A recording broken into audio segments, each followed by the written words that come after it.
Olá, aqui é o professor Emerson. Essa é mais uma das nossas aulas de cálculo integral. E nessa aula, ainda usando a integral definida, suas aplicações, nós vamos ver uma aplicação que é no cálculo de volumes, né, volumes de sólidos geométricos. Então vamos lá.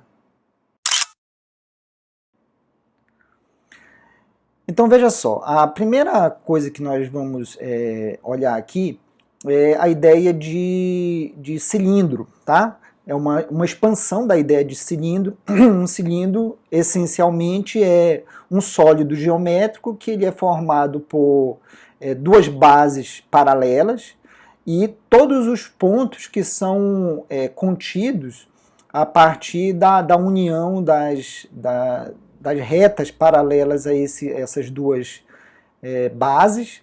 Então todo esse sólido, todos os pontos contidos aqui dentro e nas bordas, então formam o que a gente chama o cilindro. E aí a ideia de cilindro pode ser expandida, né?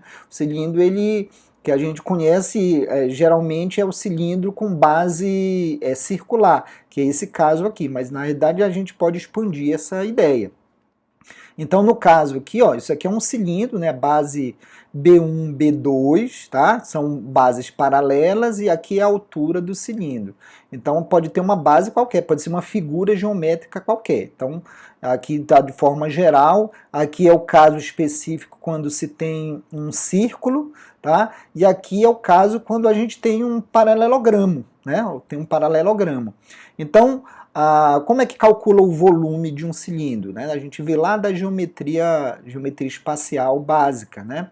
Então o volume de um sólido, no caso de um cilindro especificamente, vai ser sempre dado pela a área da base multiplicado pela altura, tá? Então, de modo geral, é isso aqui. Esse A que representa a área da base, que é esse B1, e a altura do cilindro, tá? Nesse caso aqui, quando é um cilindro circular, a base é um círculo, então essa base aqui, que é esse A, é πr ao quadrado. Essa aqui é a área de um círculo, vezes a altura. Se for um paralelepípedo, como é o caso desse aqui, a gente pode olhar como sendo um cilindro de base, a base sendo um paralelogramo, tá?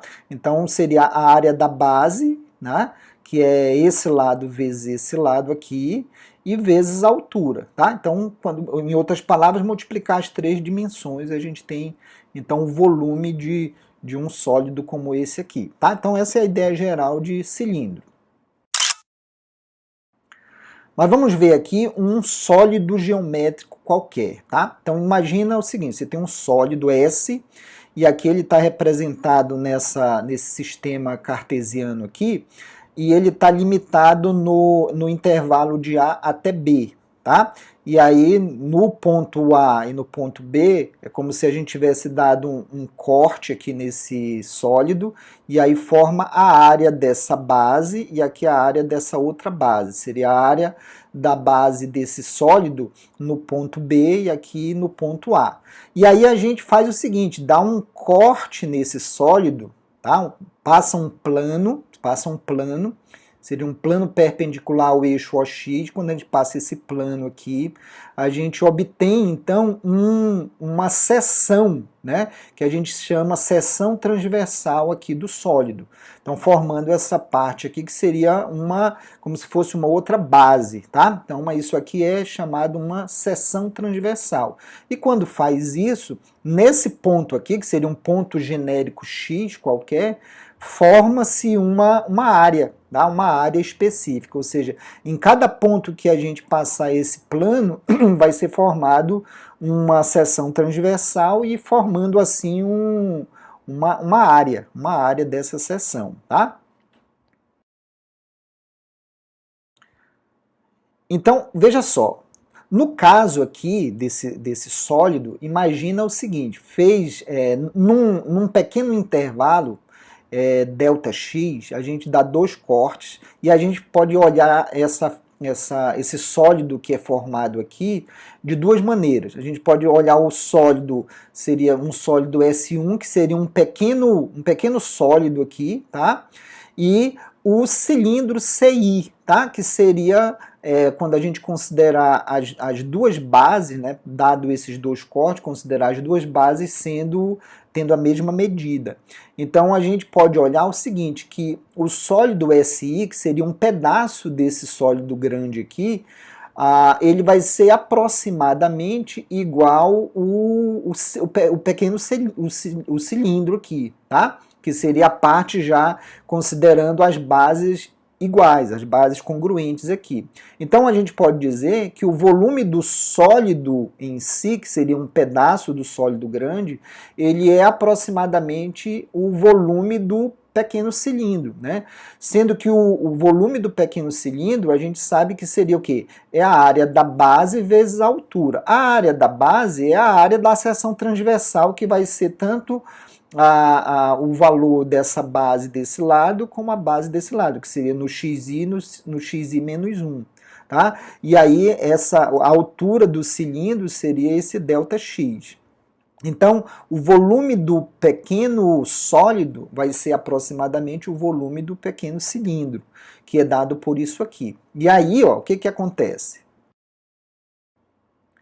Acontece o seguinte, né, se a gente fizer esse procedimento no sólido todo, né, a gente pega no intervalo AB, a gente faz uma partição, né, então você divide esse intervalo de A até B em vários subintervalos, digamos, vamos dividir em partes iguais e aí a gente vai formando pequenos cilindros, né? Então, por exemplo, aqui o sólido original, quando foi feito esses cortes aqui, a gente fez esses pequenos cilindros, tá? No caso aqui são 7 cilindros.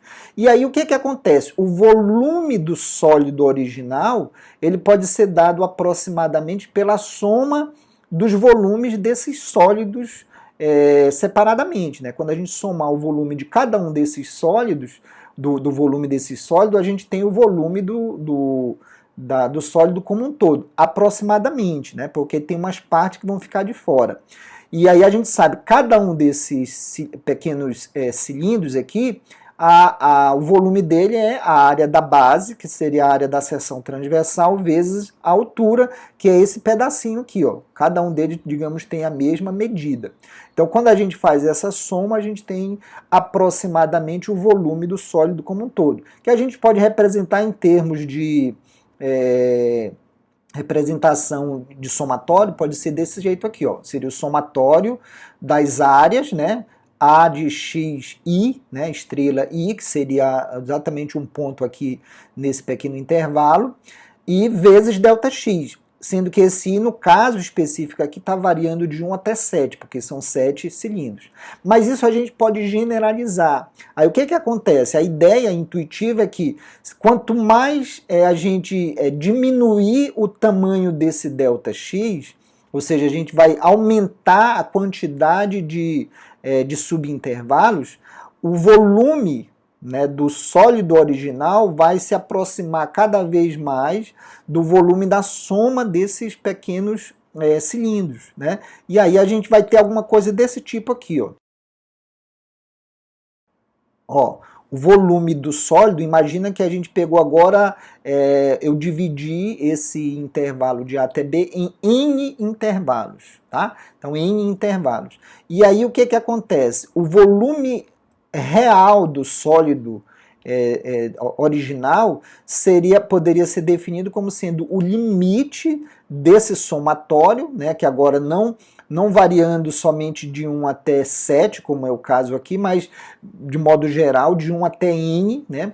E aí esse n aumentando indefinidamente, ou seja, quanto maior o valor de n, menor vai ficar a altura desses cilindros, se confundindo com apenas como se fossem infinitas seções, uma do lado da outra, compondo então todo o sólido.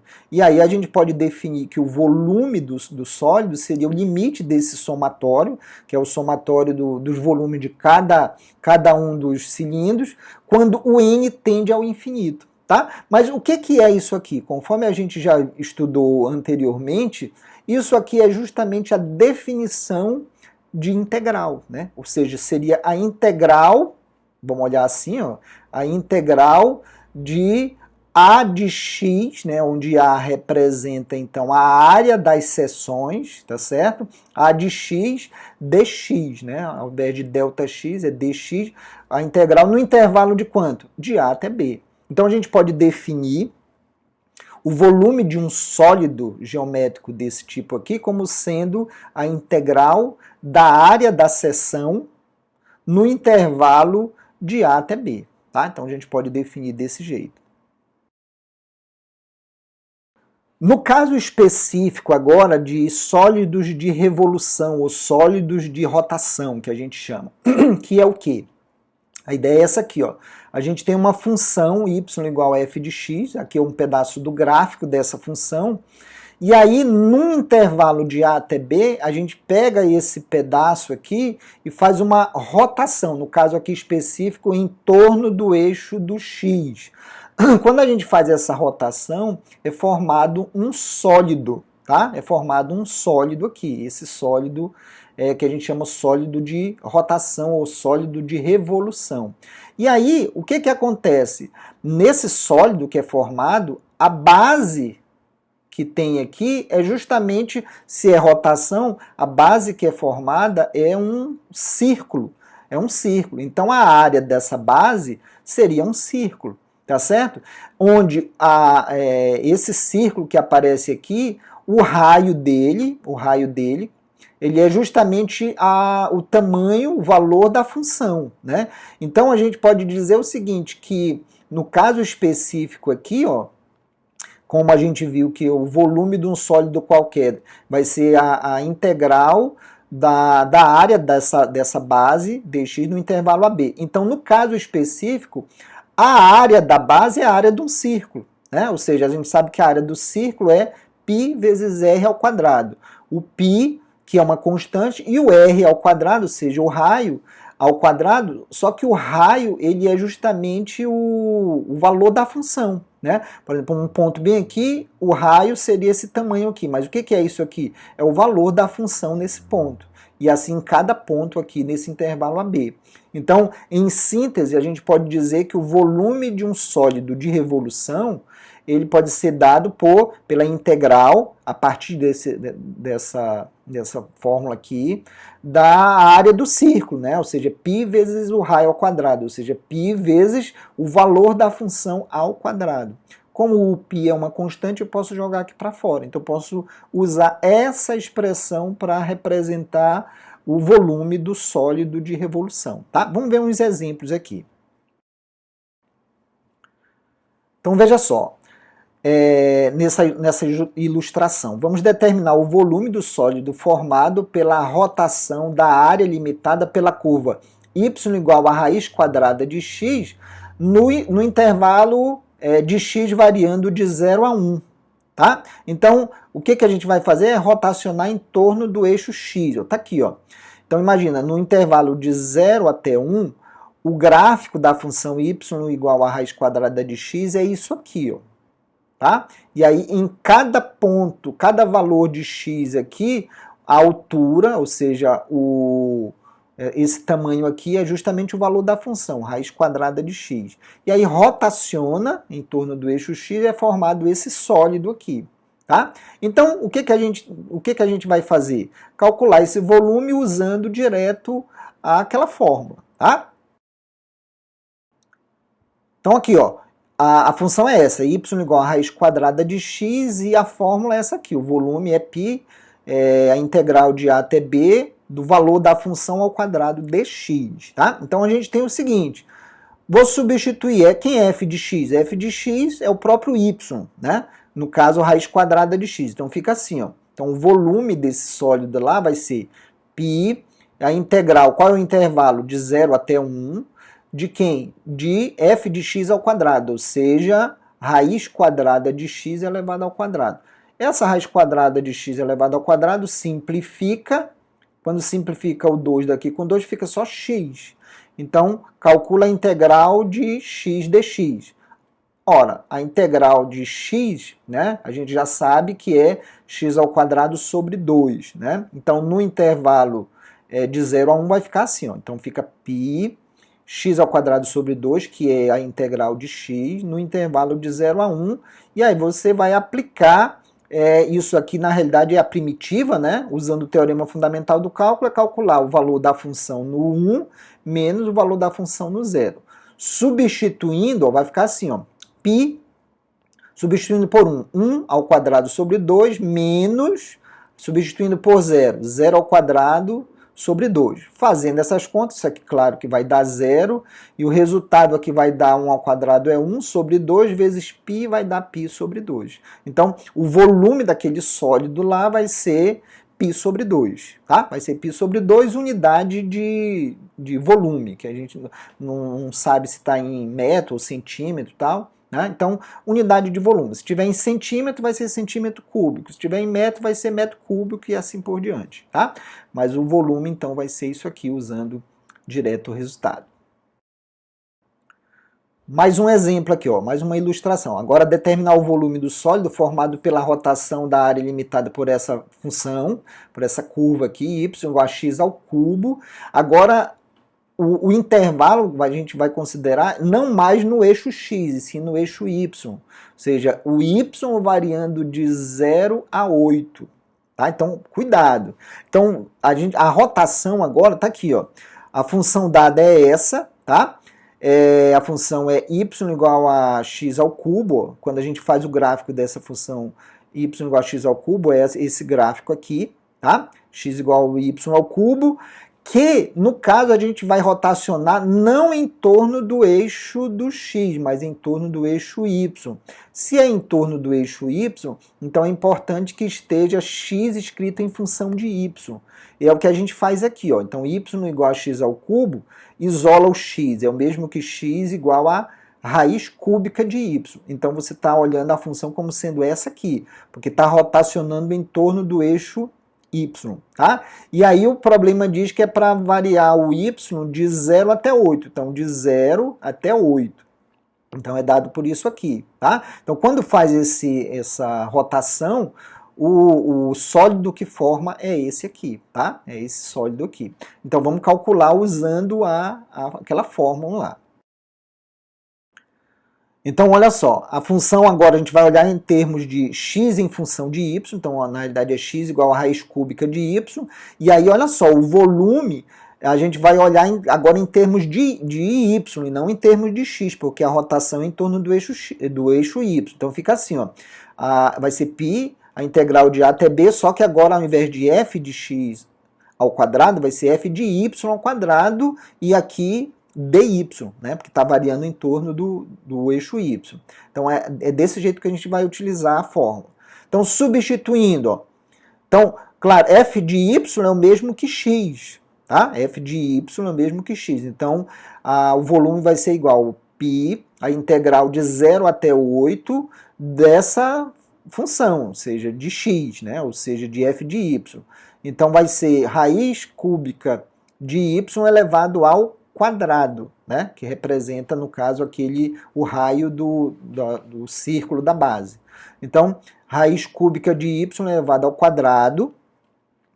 Isso aqui eu escrevo na forma de potência, é o mesmo que y elevado a 2 sobre 3, tá? Aí vamos calcular a integral dessa função aqui. A gente sabe que a integral de uma função desse tipo, potência, é ele com soma 1 no expoente e aqui embaixo também, né? Faz essas continhas aqui, ó, 2 terços mais 1 e aqui embaixo 2 terços mais 1, porque é sempre o expoente mais 1, tá? Então, arrumando isso aqui, ó, quando faz essa conta, ó, 2 terços mais 1 vai dar 5 terços. Então, é o mesmo valor aqui em cima e o mesmo valor aqui embaixo. Arrumando esse resultado, isso aqui vai ficar assim, ó, tá? Vai ficar π, aí traz de volta o valor em termos de raiz, né? Isso aqui é o mesmo que a raiz cúbica de y à quinta. E esse 5 sobre 2, 5 sobre 3, que está aqui no denominador, escreve na forma, o inverso dele. Então fica 3 sobre 5 vezes esse valor aqui, que é a raiz cúbica de y à quinta, tá? Só questão algébrica aí, bem básica, tá? Então, feito isso, aí nós vamos calcular, isso aqui representa o quê? A primitiva que a gente vai calcular do intervalo de f de 8 menos f de 0, né? Porque vai de 8 até 0, tá? Então vamos fazer substituindo aqui, ó. Então, substitui o y por 8 e depois substitui o y por 0. Claro que aqui, quando faz a raiz de 0, vai dar 0 isso aqui. O resultado que dá é isso que vai aparecer aqui, ó. Aí a gente só dá uma arrumada, né? Porque 8 é o mesmo que 2 à terceira, só para arrumar essa expressão. 2 à terceira, que eu posso mudar a ordem aqui dessa potência. E como é uma raiz cúbica, eu posso simplificar o 3 com o 3 daqui e resulta nisso aqui, ó. Então fica 3, né? Claro que o π está na frente. 3, o 3 simplificou com 3, então sobrou 2 à quinta, isso tudo sobre 5, né? Aí faz essa continha aqui, né? 2 à quinta é 32 vezes 3 dá 96 sobre 5. 96 o quê? 96 π sobre 5. Então vai dar esse volume aqui, tá? Em termos de volume, né? Unidade de volume. Ok? Então seria esse o valor do volume daquele sólido.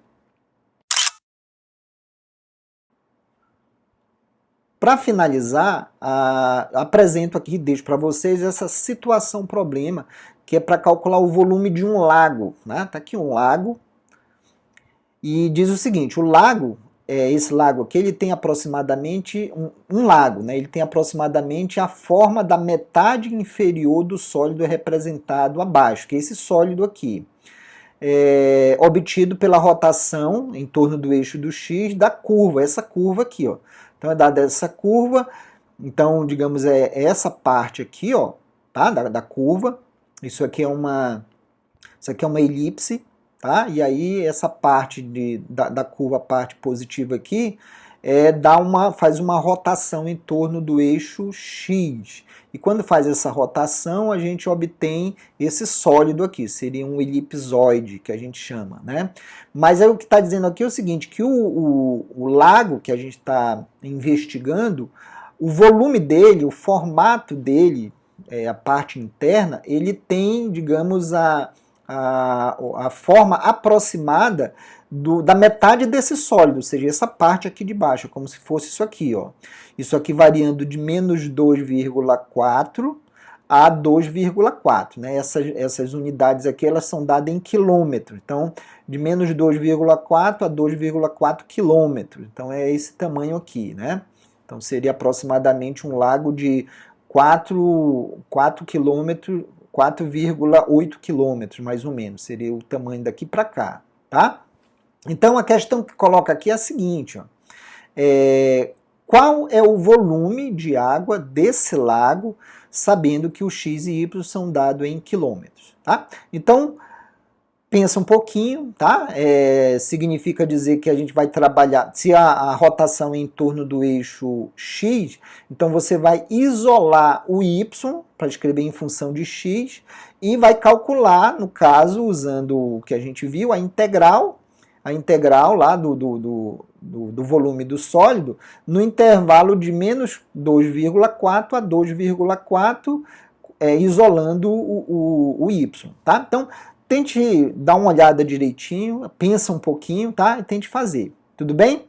Abraço!